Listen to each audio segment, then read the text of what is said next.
Hi అండి, అందరికీ నమస్కారం. Welcome to Aruna life style. ఈరోజు చింతకాయ నిల్వ పచ్చడి ఎలా చేసుకోవాలో మీకు చూపిస్తానండి.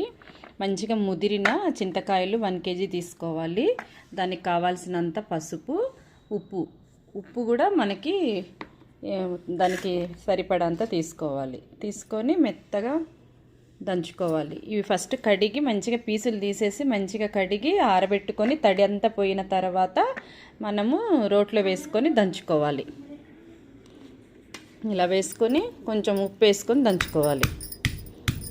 ముద్దురుదైతే మంచిగా పచ్చడి 1 kgకి ఇంత పడుతుంది. 1 గ్లాస్ ఉప్పు పడుతుంది. ఇది రాక్ సాల్ట్ కాబట్టి ఇంకా కొంచెం కొంచెం వేసేసుకొని దంచుకున్నాం. పసుపు వేసుకుంటూ ఉప్పు వేసుకుంటూ మంచిగా మెత్తగా దంచుకోవాలి. ఇవి బాగా ముదిరినాయండి, మంచిగా వస్తుంది పచ్చడి కూడా. బాగా నలగొట్టుకోవాలి. నీరుంది బాగా ముదిరిన కాయలు కాబట్టి.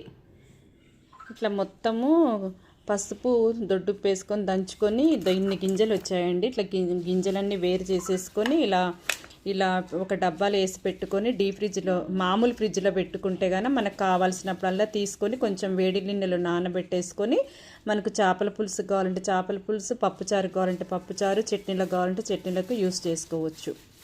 సంవత్సరం అంతా నిల్వ ఉంటుందండి. ఒక డబ్బాలు వేసి పెట్టుకొని మనము సంవత్సరం అంతా వాడుకోవచ్చు.